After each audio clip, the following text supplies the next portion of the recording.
Bueno, buenos días. Aprovecho para desearle a todos los televidentes pues, nuestros mejores deseos y augurios para este año que entra. Yo creo que lo dijimos aquí.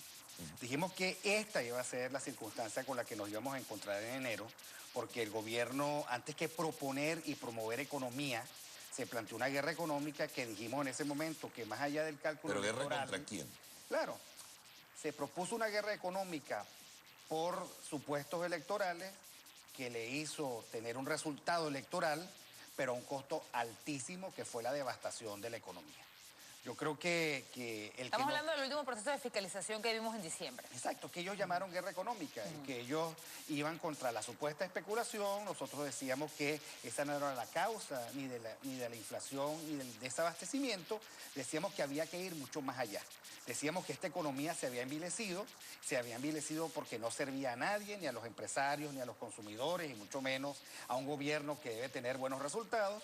Decíamos que eso eran hijos legítimos de una economía de controles, que se había corrompido. Decíamos también que había que desregular la economía, que el gobierno debía hacer todo lo posible por tener un nuevo pacto con el sector privado. Decíamos que había que aligerar todo el proceso de importaciones. Decíamos que el gobierno debía deslastrarse de ese peso inmenso que suponen las empresas públicas que son improductivas. Decíamos que había que relanzar la economía y relanzar el país, y el gobierno simplemente asumió que esto era una guerra, que esto se resolvía mediante medidas policiales. Avanzado diciembre todavía veíamos cómo el gobierno apresaba a comerciantes simplemente porque al gobierno le parecía que esos no eran los precios. Y bueno, lamentablemente nos conseguimos con el primer trimestre que anunciamos.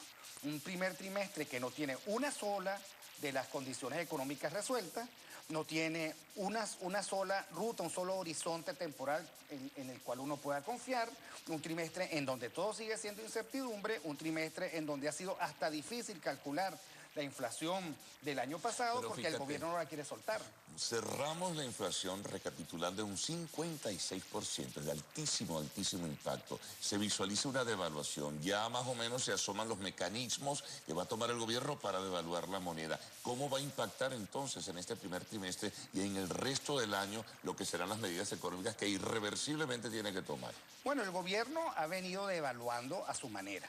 Cuando el gobierno anuncia que PDVSA tiene ahora la facultad o la oportunidad dólar SICAD, de cambiar sus dólares al dólar SICAD, pues de alguna manera está diciendo que buena parte es una devaluación velada. Por supuesto, una devaluación para entendidos. Y yo creo que a los ciudadanos hay que decirle con muchísima claridad que estos procesos suponen un incremento de los costos, y que en la misma medida en que el gobierno no aclare el panorama y no diga para dónde vamos, no lo plantee con claridad meridiana, pues entonces los efectos de estos supuestos entendidos van a ser peores. Claro, Se van a Víctor, incrementar pero los si precios. eso no va acompañado precisamente de esa regulación o de la revisión de los costos, revisión de los precios, claramente se habla de que esto va a impactar, evidentemente, esta devaluación va a impactar en los costos, pero por otro lado el gobierno anuncia diálogo ni medidas de aumento de precios de esos productos regulados. Entonces, ¿cuál va a ser el desbalance que va a haber allí? En la misma medida en que haya desbalance, en la misma medida en que los precios no representen ni siquiera los costos, pues desaparecerán los productos. Por eso es que nosotros hemos visto recurrentemente episodios de escasez. La escasez tiene varios orígenes. El primero es las dificultades crecientes para hacer importaciones, y el segundo es que el gobierno pretende que alguien traiga un producto y lo venda por debajo del costo de reposición, y eso, digamos, no es posible. Ningún empresario se va a exponer a perder capital y a perder ingresos por eso. Pero, Víctor, pero precisamente este escenario no está generando, si bien hay cierta distorsión, no genera precisamente que se produzca este proceso de especulación que tanto habla el gobierno nacional. Es decir, no hay un dólar oficial quizás de momento, no tengo regulación, no tengo de obtener divisas, no hay en este momento subastas de SICAD. Esto no se presta precisamente para que ese tipo de distorsiones y precisamente se presente la especulación de la que tanto se queja el gobierno. Claro, porque una economía envilecida, una economía sin señales, una economía sin mercados abiertos produce mercados negros y especulación. Una economía sin horizonte de futuro produce estos precios que no le convienen a nadie. Esta es una economía en la que nadie puede hacer un cálculo económico razonable, en la que se perdió la racionalidad. O sea, una economía desordenada. Una absolutamente caótica. Una economía en donde no hay una sola señal que nos diga que el norte es para allá. Es una economía en donde no sabemos finalmente si el gobierno va a devaluar o no y en cuánto. Suponemos que es necesario, pero no sabemos. Una economía en la que no sabemos cuál va a ser la política de importaciones y exportaciones del gobierno. Una economía en la que no se sabe si el gobierno va a respetar o no va a respetar los derechos de propiedad. Una economía en la que no se sabe cuál va a ser la legislación económica que finalmente se va a imponer. ¿Alguien se ha leído el programa de la patria? El plan de la patria. El plan de la patria. Porque eso no se puede leer desde el punto de vista económico.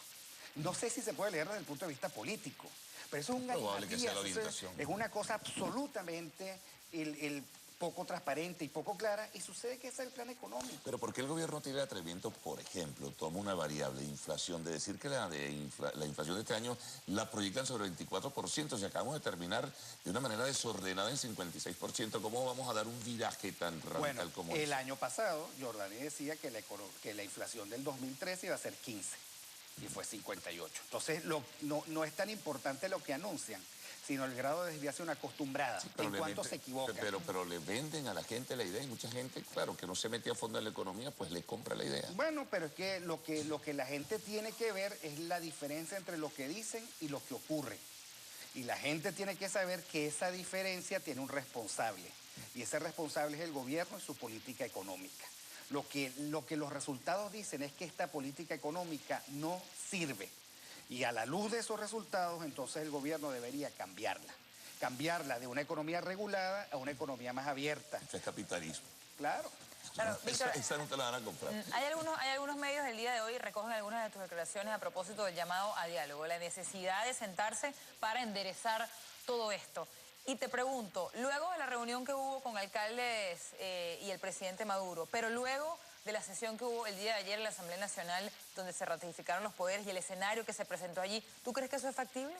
Yo no sé si es factible o no, pero yo creo que nosotros tenemos que seguir exigiendo que se dé el diálogo, exigiendo que se produzcan consensos, porque el diálogo es un imperativo moral para sacar el país adelante.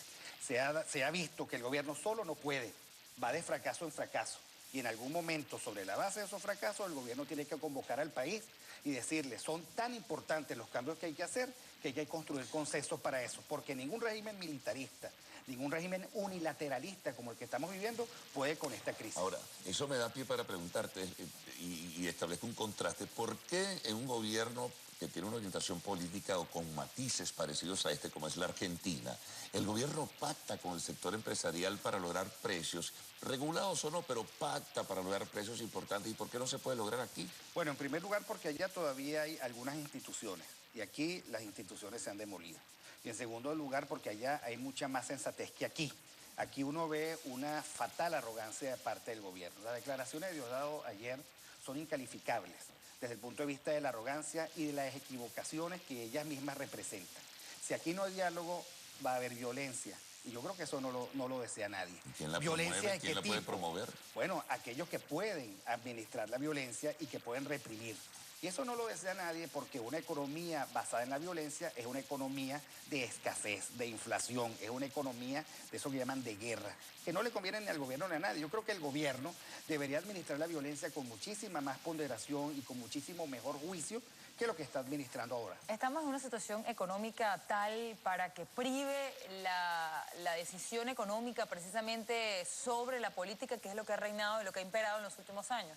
Yo creo que sí, porque los principales problemas del gobierno y que acompañan a la inseguridad jurídica y personal, que es gravísima y que también se le ha ido de las manos al gobierno, es el bienestar de la gente. Y el bienestar de la gente es sobre todo económico. Pero tú ves al gobierno poniendo a un lado sus proyectos ideológicos, sus planes ideológicos, el plan de la patria, poniéndolo a un lado para tomar decisiones económicas en favor de todo lo que se habla y lo que dicen, según ellos, los economistas. Bueno, yo creo que no, pero la realidad se va a imponer. Porque, como decía Ayn Rand, tú puedes negar la realidad, pero no puedes negar las consecuencias de la realidad. Y las consecuencias de la realidad le están tocando la puerta al gobierno y le están pasando una factura inmensa en términos de inflación y de escasez. Ahora, hay un detalle interesante, ¿no?, que va a tener un sello importante este año. Este año no hay elecciones y la economía se va a imponer sobre la política, la realidad objetiva económica se va a imponer sobre la política. ¿Cómo crees tú que se va a manejar el gobierno en el debate político si sabes que la economía es lo que va a jerarquizarse? Antonio Coa decía, que en paz descanse, que no hay nada más maravilloso que el paso de un día tras otro. Entonces, la molienda del gobierno es la realidad cotidiana. sin la invocación de un acto electoral que le haga cometer locuras, pero que tampoco se las va a permitir. Bueno, Víctor, te agradecemos muchísimo que hayas estado con nosotros. Vamos a ver cómo se plantea el escenario. Muchísimas gracias. Por cierto, hay una reunión que planteaba el presidente de la Asamblea Nacional con algunos sectores. Vamos a ver cómo se desarrolla. Por supuesto, lo van a ver por acá. Pero ya llegó el momento. Eso es correcto. Llegó el momento de lo actual y está Anne-Marie con nosotros. Anne-Marie, buen día. Hola, buenos días para ustedes, chicos. Buenos días para toda Venezuela. Estén muy atentos porque al regreso de lo actual le diremos qué actor de Hollywood quiere convertirse en gobernador. Ya venimos.